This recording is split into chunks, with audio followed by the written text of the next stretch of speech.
everybody, I hope you're well. I wanted to come on and do a little video about these gorgeous things, which I've been totally obsessed with this year. I think once my dahlias had died down, and tomorrow I'll be going out and digging up a few so we can take a look at them and talk about storage of them. But at the moment, my obsession has transferred onto Amaryllis. Incredible flowers, about right over the winter time. It takes about 8 weeks to bloom from potting up, and they're just stunning, and they're great gifts as well. So I'm going to talk about where I buy mine, different types, different things you can do with them, different gift ideas with Amaryllis, and we'll just talk about these gorgeous flowers. Okay, so what I have here is a few that I bought today. Now, I started off going to a few garden centres, and I found that a lot of the big chain ones this year in the UK, or in Edinburgh specifically where we are, the big B&Q had no Amaryllis apart from very small ones for gifts, and our local home base had none. And the chap had never heard of an Amaryllis. So I went round the corner to M&S and bought Marks and Spencer's and bought an Amaryllis there, which was £6. And then I went to Tesco, the supermarket, and bought some Amaryllis there that were, I think, £5. Now they both came in, I'll show you them later, they came in nice golden pots, but they had no drainage holes in them. So I potted, and they were pre-potted as well. I didn't have to do anything. So gave them a little bit of water, put them on the windowsill. We'll see what happens. And it kind of got me to thinking, where else could I get Amaryllis? And I stumbled across Lidl. Now Lidl have these boxes here, which are from Holland. These are Dutch, the Netherlands. And they have 4 main varieties. I've got 2 here, which is the pink stripy one. They're not named varieties, but you can see what they are. The pink stripy one and the red one with the white sort of centre. This one looks a bit like apple blossom would be. I'm not sure what you call that one, but it's very lovely. They've also got a pure white one and a deep red one, which would be the equivalent of Red Lion, I assume. Now, the pure white one I bought 3 of, and that's what's in this display basket here. That's going to look gorgeous when the big flower spikes come up and start showing off. Now, so planting those 3 in that basket made me think that that would be a great gift for somebody, to put 3 Amaryllis of the same kind in a tub or a trug. So I found this basket that I'd potted up, I actually had in my garage already. Somebody gave me some flowers in it. So I reused it for this, and it looks great, I think, with a few sort of Christmassy add-ons and a few baubles. These I got at Home Base. I got a sort of blue-green one, turquoisey one, and a grey one. And they don't have any drainage holes, so I could leave them like that and just water sparingly. They've got a good room, good enough room for 3 bulbs along the way, which I think is great. But I think I am going to drill a couple of drainage holes in the bottom just to be safe. I might line them with a plastic as well, and put a few holes in the plastic so we know it's not going to get overwatered and bogged down. What I meant to say about these little Amaryllis, I'll open one so you can see, or I'll open a few so you can see. £2.99. £2.99 you get the bulb, which is a decent size, you get the pot that has drainage holes, and you get a little saucer with the pot, which is really handy, that sort of clips onto the base. And you also get 2 packets of soil. That kind of flyaway soil, but once you've wet it, it's decent. Now that in comparison to, that's why I bought so many of them, and I can plant them in threes because they're really reasonably priced. This one I also bought this evening, and this is one of M&S's more premium ones,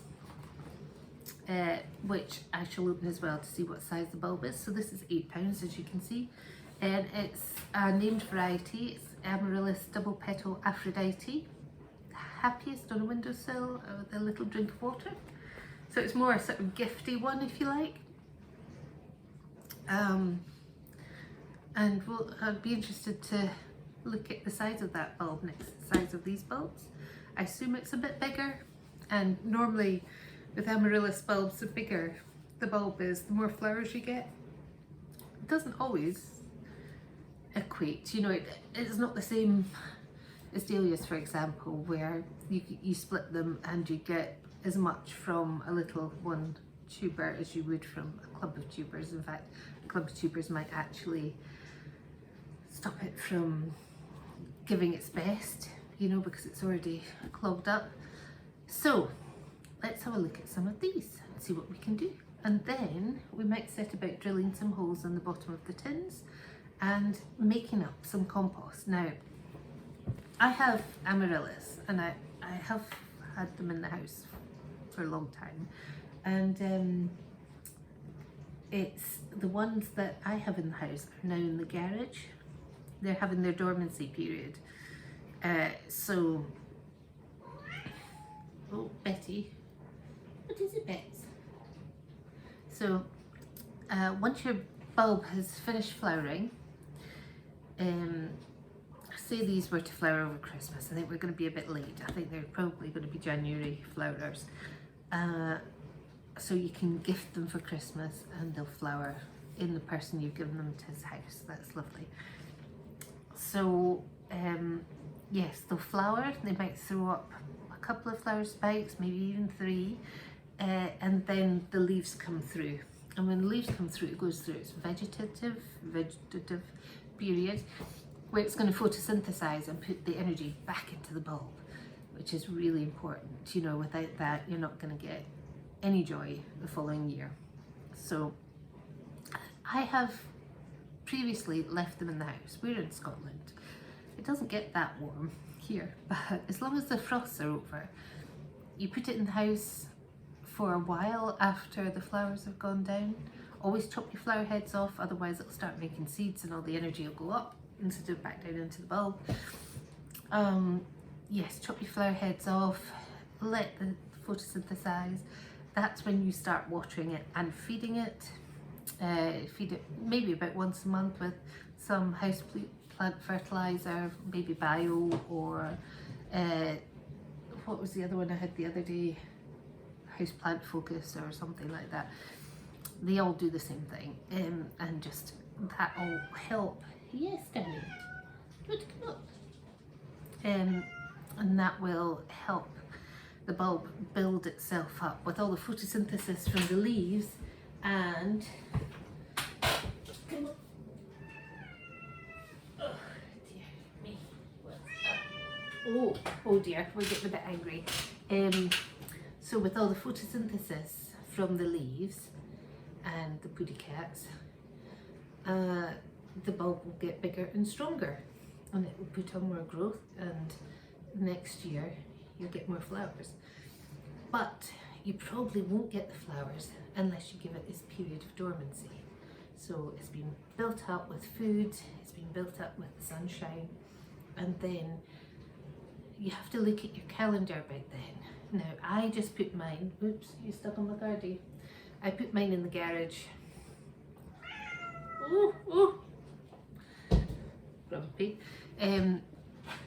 Late October, early November this year, which if you're talking, let's say roughly 3 months, 2 to 3 months in dormancy. So I'm going to get flowers for March time, you know, I'm going to take them out in March time, and then another 8 weeks and then the flower. So if you're really on the ball, you can count back your proper period of time, maybe September time, when you'd put them in storage 8 weeks, take them out, have them in your house for another 8 weeks, and then you're more likely to get Christmas flowers. I'm saying all that and haven't really counted the weeks, so it might be a bit out, don't know. But yes, lots of people have different ways of storing things. I've been watching lots of videos on how people store their dahlias. Everyone swears by a different method. It's whatever works for you. You know, you can try storing things in different ways and see what works for you.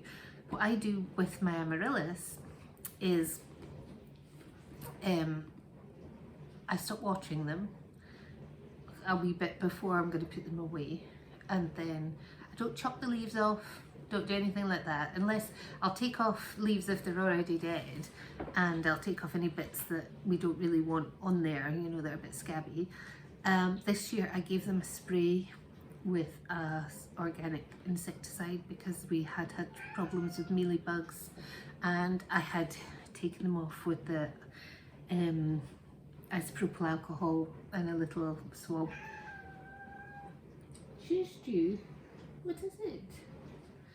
And then gave them a spray with this organic bug spray to hopefully rid ourselves of them.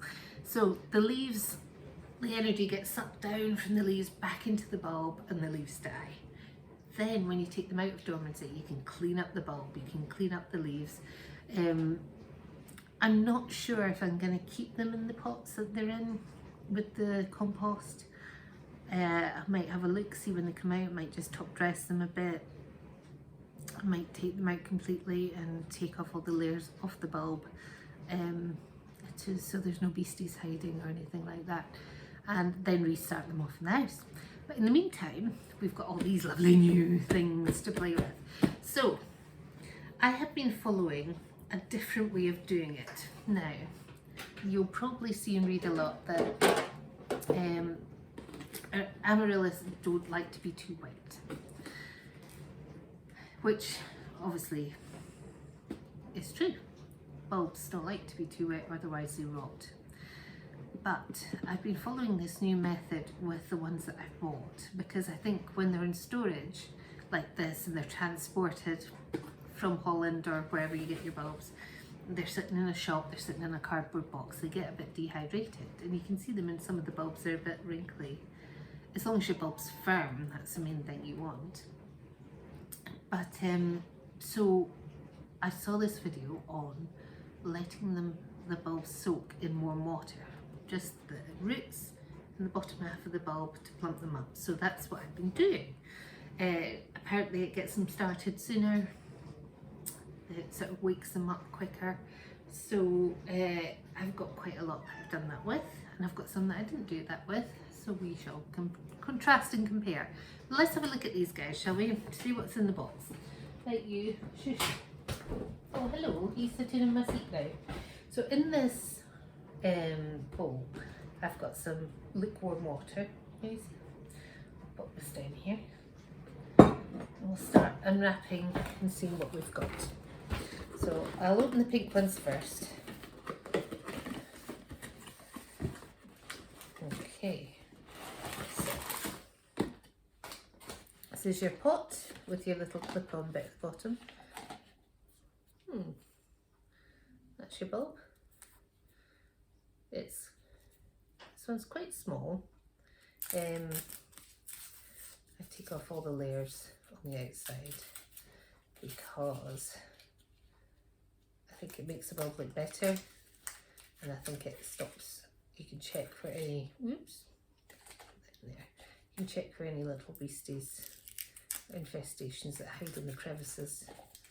So that's not the best example, I think, of the little bulbs I've had. It's quite small, and it is, but it will do nicely. It's nice and firm. Things will start moving here soon. There we go. You can see the roots on the bottom, they've all been snipped down.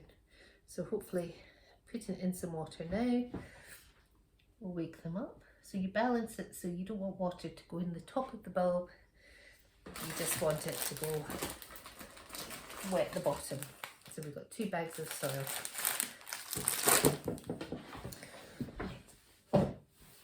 So I'll open all 3 of these.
So here it is.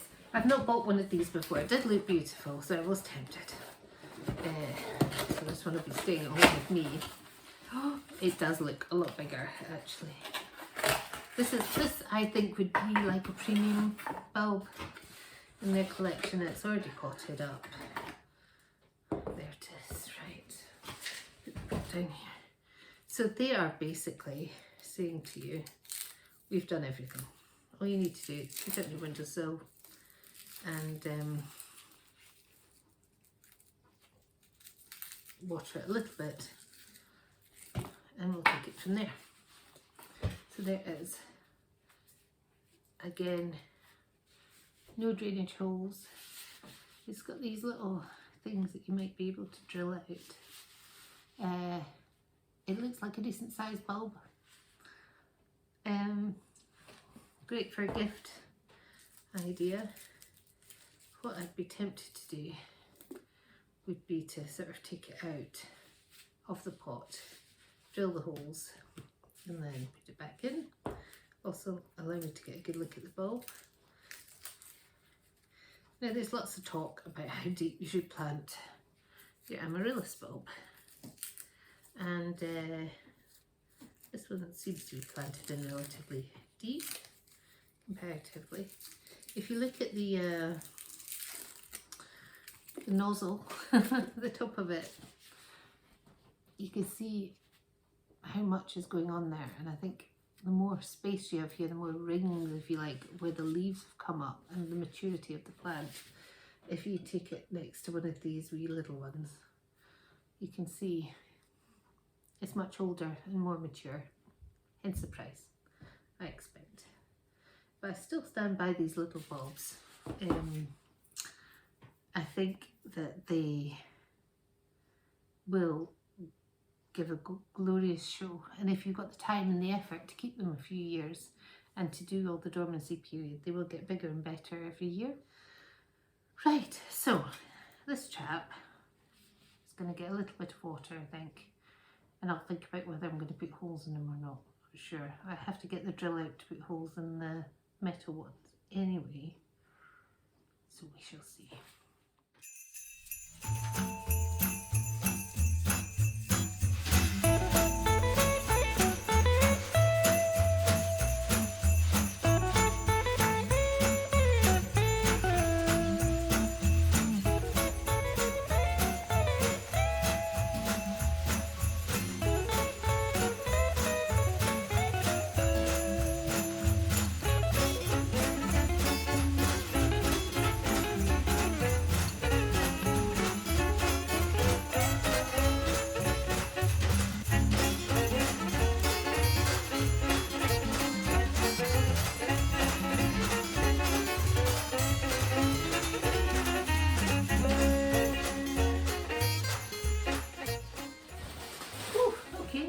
wasn't too traumatic. Managed to drill 3 holes in the bottom of each one. I've got a new drill bit set and I couldn't work out which drill bit was which. So I used one, I think it might have been a masonry drill, but it did the job. Just watch out because I'm not going to sand the edges of the holes, but they can be a little bit sharp, so just watch out for that. You could sand it down if you wanted to, but I think with the wear and tear it'll be fine and you don't need to do anything with the bit on the inside. So what I'm going to do is I'm going to line them with a black plastic bag, and the reason being this is it'll help protect the metal a little bit and it will retain the soil and it will retain, we want drainage but we also want it to retain moisture a little bit, so we shall do that. So I'm just cutting up a black plastic bag. It's a little bit thicker than your average bin bag, but you could use a bin bag if you wanted.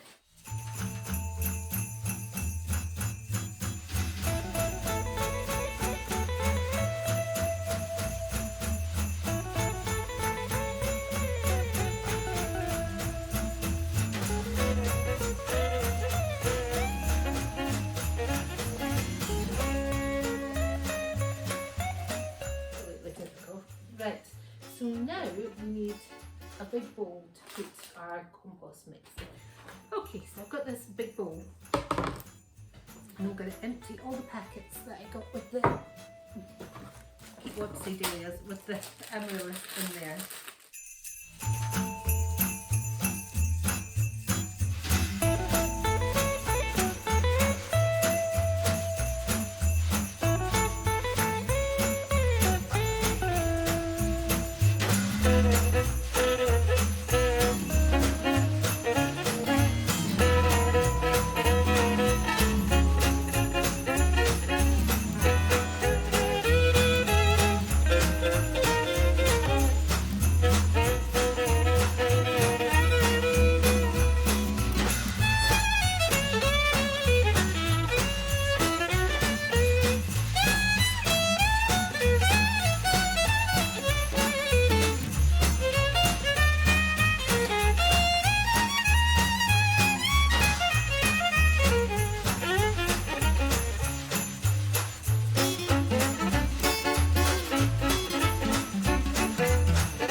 So first of all, I'm going to add to this compost that comes with them, I'm going to add some worm castings.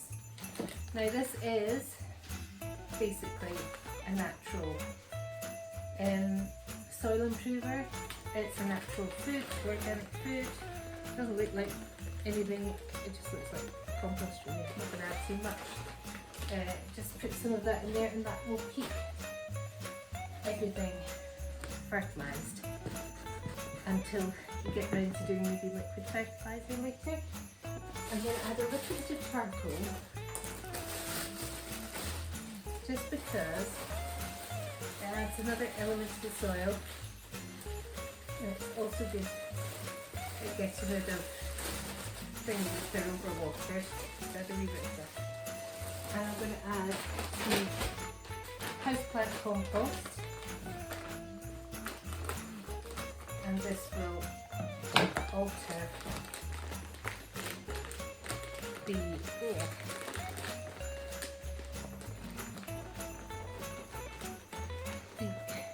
makeup of the soil. Too much actually. It will just add another element to the whole thing. It also has food in it too. All in there. Right. Gloves on. Water out. Now, I do wear gloves a lot for gardening because I always get my nails really dirty. I need knives and sticks with me. And it's not good for my day job. So mix everything out. And go to the consistency, that's the word I was looking for. That's why if you finished with any compost in pots, don't ever throw it away. Always add it to your garden compost, you know, always add it to your flower beds. Because everything you add on top, the worms like to take down to the bottom. Everything adds something to the consistency of your soil. And you see these gardens with really eroded soil because they've never added to it. And there's so much you could add to it, you know, apart from manure or compost or, you know, even straw, gosh, or any kind of mulch, or you can add lots to it. I'm going to put a few more worm castings in because I don't think it's many. And then,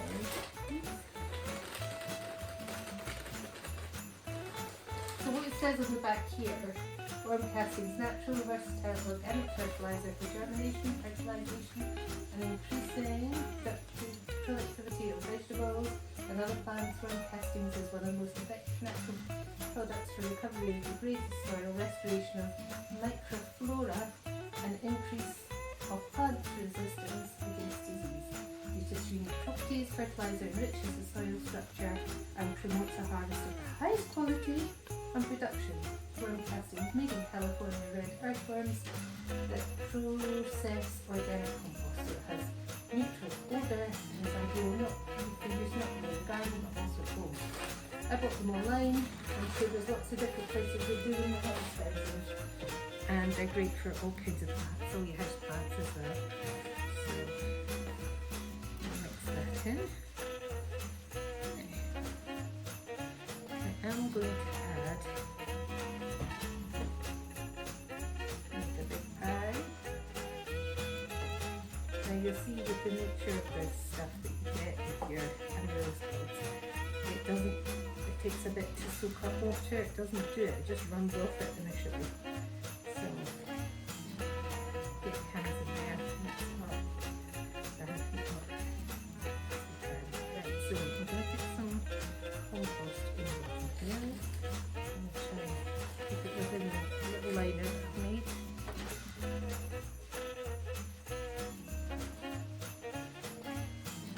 As you can see, the compost is not soaking, it's quite dry still, but it's got a bit of dampness about it. So, pat it down a little bit. Big one and relax it a bit. Look at that, too nice there.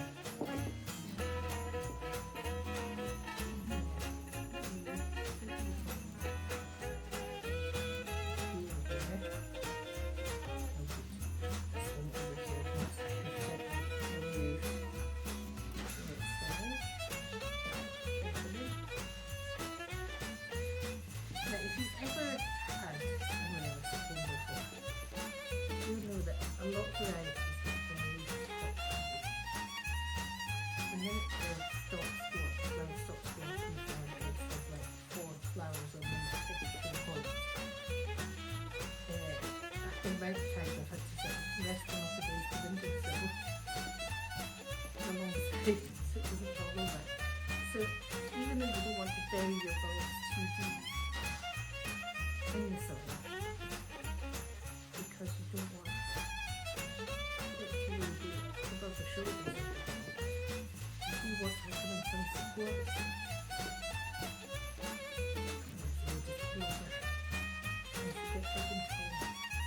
If you give a gift to somebody you don't want to give them an amazing falling over a plant. Is that it for them? Turn the strings.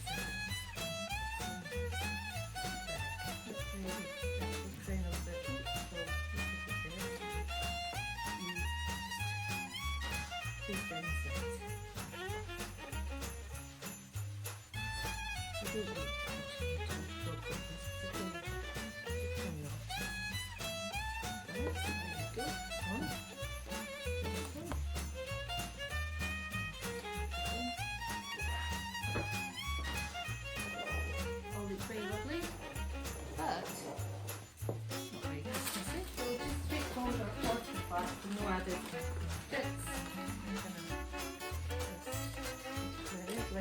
this one here.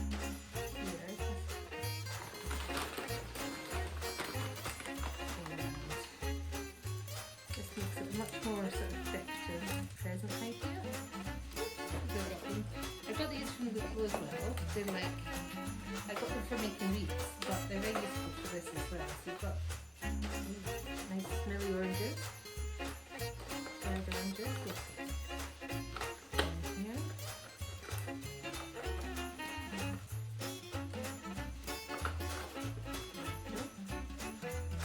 And then these natural dried botanicals. They're like little balls. Like, it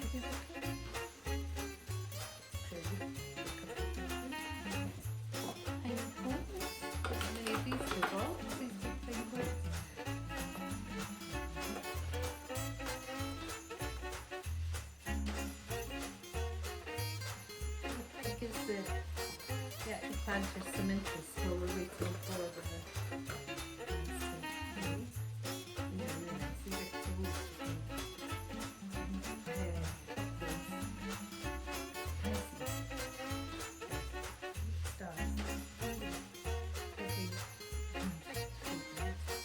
not very easy to see them there though, because they look the same as the bark. But, yeah, they look nice.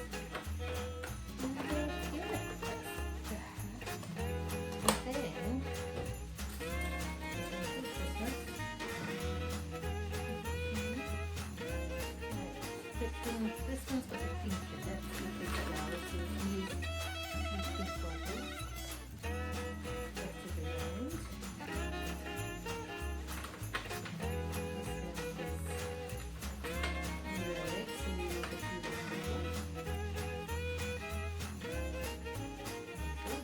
Remind me as well of planted here.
I bought some more compost. I had some other bits like one coffee on the bed. I bought the ribbons for Tim's Christmassy project, so they went specifically for this. And all the wee bits that came from the as well that smell lovely. So I would say something pretty big to the present. And it's unique. You do it yourself. Hopefully it will be something very beautiful. And yeah, people will be expecting you turning up on their doorstep with one of these. So I'm going to look for some red ribbon for it, and I'll show you the results at the end of what comes up. Thank you so much for joining me. Please like the video and subscribe if you liked it and you want to subscribe. And hopefully I make videos on things that I love to make and love to do. I love gardening, plants, sometimes. I've got fish tanks. I love making all sorts of videos and trying out different products as well. So yeah, please join me next time and we'll think of some more Christmas projects coming up. Lovely, will you guys